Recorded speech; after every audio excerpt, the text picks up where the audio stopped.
Hello mga kabsat! Welcome back sa ating YouTube channel. Continue natin yung day 5. So mga loves ko, today's video ang gagawin natin kasi may plano ako sa aking bahay. Ipaparenovate ko lang mga loves ko, patang ko lang yung yero. So ito, nag-order ako. Mesa-mesa lang. Nadagsin.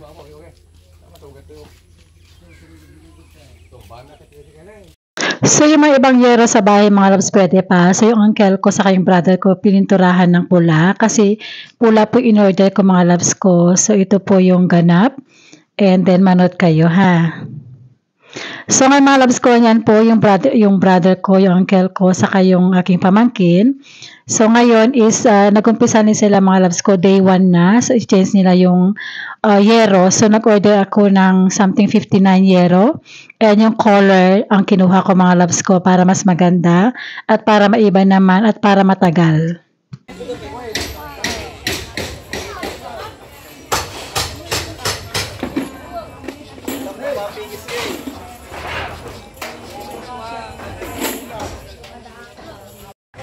Napa-wifi na. Hindi namin ka YouTube ko, sa reels ko, di ba? Kaya nag-upload na. Dahil super init mga loves ko, dito na kami sa labas kumain kasi grabe 30 to 40 degrees sa labas. Grabe yung pawis ko. So dito ko lang silang pakainin sa labas mga loves para presko, di ba? So yan, first day nila. Mayroon doon na dito, barangay Hunukay, bagang lang yung problema. Gabain na ba? Ako? Tsaka pang yung baga-amon. Kasi pinatahan ko pa rin yung pangas, nakadot sinarbak ka na dito, okay na nangalat yun. So merienda muna mga loves ko, time check is 10 AM. So ito, bumili ako ng merienda nila na puto, saka yung malakit. So and then next naman yung lunch nila between 12. So bumili ako ng something na kainin nila. So, yan po mga loves ko, yung gagawin sa loob ng bahay. Sa kusina po yan. Itabakbak ko lahat kasi una yung fugon mga loves. Dati kasi may lutuan dyan si mother. And super dilim din niya ginagamit kasi last movie ako, nagpagawa ako ng dirty kitchen. And ito mga loves ko, nagpaluto na ako ng chicken. I think tinola to mga loves para sa aming lunch nila.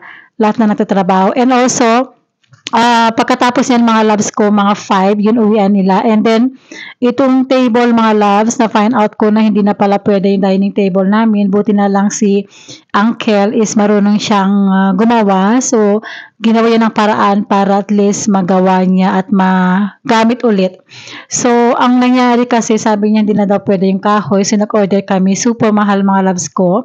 Nag-order kami ng, I think, hindi ko alam kung anong size, 600 pesos mga loves kasi super mahal na po ang kahoy ngayon. And mga loves ko, wag niyo akong iwan kasi sa huli ng aking video or next, pag natapos kong bahay, didiscuss kung magkano yung nagastos ko mga loves kasi super gastos na ngayon sa kamahal na mga materyales. But, I'm very happy mga loves ko dahil kailangan ko tong gawin kasi lalo dito sa amin. Always pag season ng tag-ulan and then bagyo. So, gusto ko safe yung pamilya ko. So, yung pintura na yan sa likod, kulay green, yan po yung original na pintura sa bahay. So, ang gagawin ko is nag-asa ko ng magpipintura. Papalitan ko yung pintura niyan sa maging gray lahat. So, yun. And then, ito po yung aking kapitbahay actually ito. Parang uncle ko. And ito, gagawin niya yung table kasi itong table na to, pinagawa ko to 6 years ago. So, matibay ito. Kaso nga lang, alam niyo po sa probinsya yung, anong tawag niya mga loves ko? Yung anay sa Ilocano kasi kinakain yung kahoy talaga. So, lahat naman, and pati yung kubo ko mga loves. So, ngayon, gagawin niya and bumili ako ng kahoy. Nagmodel. Ano ba ito?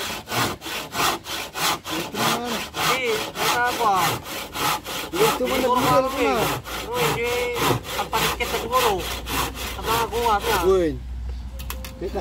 Yung gumagawa po ng table, asawa niya yan mga loves ko. And siya po yung nagluluto sa bahay. Of course, bibigyan ko siya ng kanyang pera later para matulungan ako. And ngayon mga loves ko, ito na po yung natapos nila. So, yung unang binakbak is yung nasa gilid ng kusina namin. Lahat yan ipabagpak ko mga loves ko para open na lahat. Papakita ko niya pag natapos na. And super kalat and alikabok mga loves. Ito lahat Actually, yan po yung fugon, yan yung kitchen namin noon, pero hindi na ginagamit. And ito po yung sa loob yung kusina, super dilim, 'di ba? So ang ginawa ko, open na lahat, open kitchen na lahat. So para maliwalas at malaki na yung aking kitchen, and then of course para may space sila mother. And ito po lahat, and super hardworking nila mga loves ko. Alam niyo kung magkano ng labor nila, 500 per day, no? Pero napaka hard work nila. Pero yun ang talagang natural na normal ng labor dito sa probinsya namin. So lunch time ng mga loves ko doon sila kasi medyo mahangin. And next naman mga loves ko, hapon na to. So yung mga pamangkin ko, inutusan ko silang maghakot ng yan yung parang yan yung semento before. So kailangan namin linisin to mga loves kasi meron akong allergy sa dust, and of course dito kami paghapon. And ngayon yung mga pamangkin ko, inutusan ko silang maghakot at of course bibigyan ko sila ng pera. And super happy nila. And ngayon nag-order ako ng 1 load na buhangin para yan sa loob mga loves ko, para sa kanilang finishing bang tawag nun. So ang 1 load yan mga loves ko nasa 1,300 pesos. And so kulang pa yan. Pero ngayon ang gagawin nila is ito muna mga loves ko. Alam niyo magastos po ang pagpagawa ng bahay mga loves. Pero sulit naman dahil yung bahay na yan, pinagawa ko yan was 15 years ago. And renovate lang konti. Pero ngayon talaga big renovate. And then pinabakbak ko talaga yung kusina. And pinalitan yung mga yero na hindi na po ginagamit. Grabe ang talagang magpagawa ng bahay ngayon mga loves ko. Kailangan talagang may budget ka. Pero ako talagang pinag-ipunan ko kasi alam ko naman na pag uwi ko ng Pilipinas ay gagawin ko yan mga loves. So ito yung ganap, nakaka-stress talaga kasi ang daming ginagawa, saka super init. Ito po yung problema ko this time mga loves. Pero okay lang yan, di ba? Kaya naman.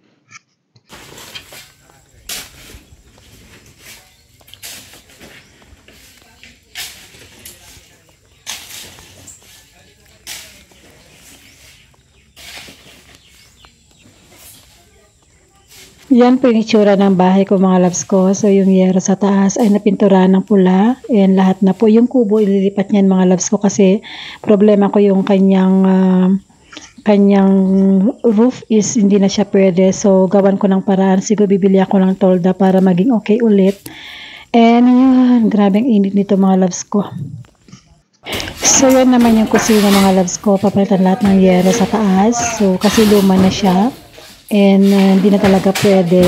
So ngayon papalitan na siya mga loves ko ng bago. So that was good. Kano kalas na trabaho kanya? 2022 niya? 2022? Ta kusina? So ngayon naman mga loves ko, magpipintura yung uncle ko. So papalitan na yung green. So ang kinuha kong pintura is para siyang gray. Gray ba? O something like that. Ito po yung mga pamangkin ko. And merienda time na to mga loves ko. And super duper init. I think nasa 40 degrees. And ito merienda muna sila. So mag-start na yung uncle ko magpintura. And actually tinulungan ko siya kasi hindi ko kaya mga loves ko kasi pag nagpipintura ako and talagang yung damit ko basang-basa sa pawis. So ito na po yung ganap. And then palitan namin yan ng ibang kulay kasi ang pangit na tignan mga loves. And ngayon yung uncle ko siya po ang gumawa at napakasipag. At ito po yung uncle ko, galing din yan sa Holland. Was 2007, umuwi na silang Pilipinas. And nung umuwi ako ng Pilipinas, sumama siya mga loves ko. At siya po yung nagpintura ng bahay ko sa yero at dyan. And of course, kahit sabi niya na hindi ko na siya bigyan ng pera, pero binigyan ko pa rin kasi naawa ako mga loves ko dahil wala siyang trabaho. Sabi ko, sige uncle, bigyan kita ng pera at gawin mo to. Magpintura ka sa bahay. So super happy naman niya at ang ganda po ng kanyang ginawa. At later, papakita ko sa inyo mga loves ko yung kinalabasan nitong bahay. Super ganda po, para siyang normal na kulay. And next naman mga loves ko, ito na po yung ganap sa loob. And super kalat, alikabok. And naawa lang ako sa mga tao na gumagawa mga loves ko kasi bilhin nyo sa probinsya, no, yung labor dito is nasa 500 to 600 pesos. And yun po talaga ang normal na labor with pagkain na nila. Manganin. Manganin. Sa ito sa bali panunutan kami. Tawarin. Oh, kaon na tayo. Kain na. Ito, I think day 2 o day 3 na yung paggawa nila kasi mga loves ko, nagtrabaho sila sa akin ng 7 days. Ganun po katagal. So ngayon, kadalasan po pinapakain ko sa kanila karne, manok, and minsan isda, gulay. And para naman lumakas sila mga loves kasi ang hirap po ng kanilang trabaho. Si nanay ko, tatay ko po, ito po sila. And yun na po yung kalabasan ng pintura. Di ba ang ganda? Tapos na.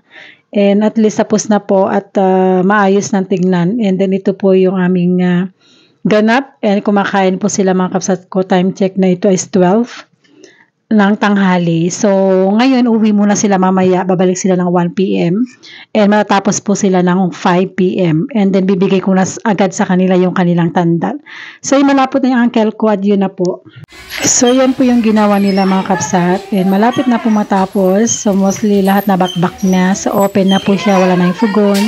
And tinanggal na yung mga semento dyan sa gilid. And napaka bilis nila, actually 3 days na o 4 days nila nito mga loves ko. So ang gawin nila is aayusin lahat yung pinaka foundation yan at i-finishing.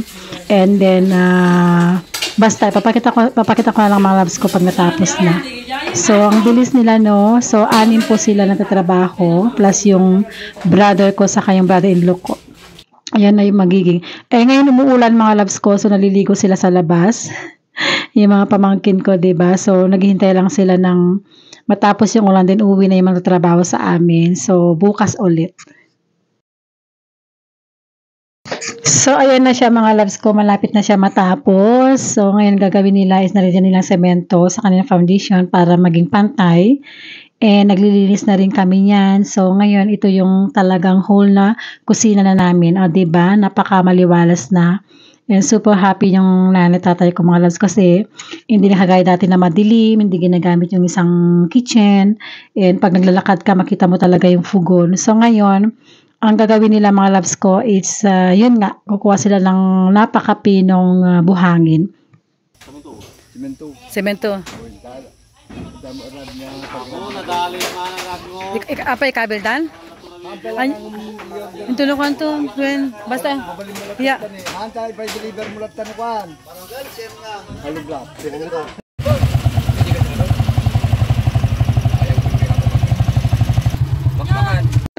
Ngayon mga loves, punta kami sa bayan at may bibiling kami ni mother yung mga kailangan namin sa bahay, yung mga pang-merienda nila, yung pang-ulam nila. So ito po yung aking tricycle mga loves ko. Ito binili ko was 2018 and yung brother-in-law ko po ang gumagamit niyan para sa kanilang pamilya. And ito papakita ko po sa inyo ang aming bayan dito sa Lasam. So from home to sentro ng Lasam is about 15 to 20 minutes mga loves ko. And dito po lahat nabibili mga gulay, mga manok, karne, isda, ganyan. So mostly everyday ako pumupunta, kilala. Nakakatuwa mga loves kasi yung mga nagbebenta dito kilala na ako dahil mostly everyday ako dito namimili. Alam niyo mga loves ko, ang sabihin ko sa inyo, alam niyo ang presyo na po ngayon ng gulay, napakamahal na po. At saka mga isang kilong karne is 340, 330. And ang isang kilo ng bangus is nasa 230, I'm not mistake. Ang isang kilo naman ng manok mga loves ko is nasa 230. Mahal na no? Pero hindi ko sure yung mga sinasabi ko, basta naalala ko lang. So lahat po ng mga nandito mga loves ko kilala na ako and mga suki ng aking mother.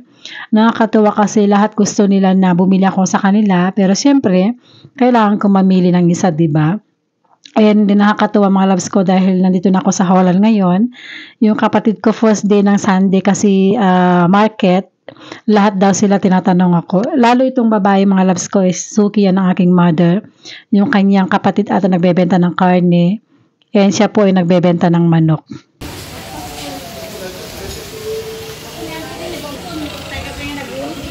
Suki da kayo manang. Suki da kami. Ata na. Lang, sika. Well. Ha, nili doon sa aja. Ay, wen kaya, wen. Ipaiwam nang, ipaiwam mo. Ngayon mga loves, bibili ako ng prutas and bumili ako ng grapes. Ang isang kilo ng grapes is nasa 400, 500 pesos. And bumili ako ng mandarin and apple. So avocado nila. And napakamahal ngayon ng prutas mga loves ko. Grabe. Gusto ko bumili ito para bigyan ko ng lola ko sa kaya mga kapatid ko. And yung apple. Kasi yung apple hindi pwede sa akin dahil meron akong allergy. So ang kinain ko lang po yung grapes. Ganyan na po kamahal ng mga bibilihin dito sa Pilipinas mga kapsat ko. Yung 1,000 pesos mo, parang barya na. Nagado. Nagado. Kalahati lang. Kalahati lang, nagado. Tapos mga apple, kalahati lang.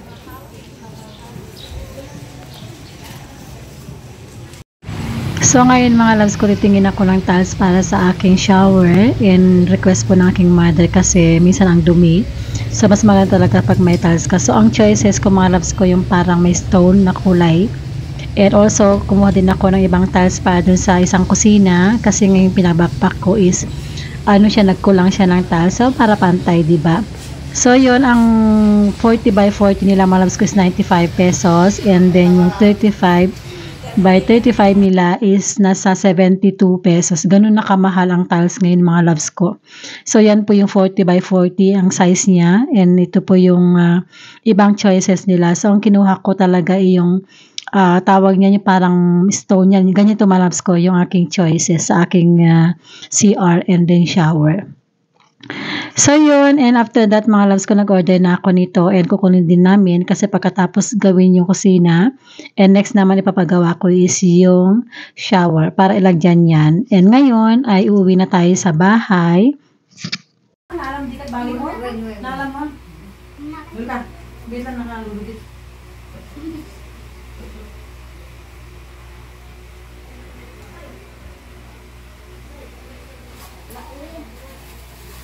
Ibidyo ma. Hindi ko. Sayang awan hindi ko.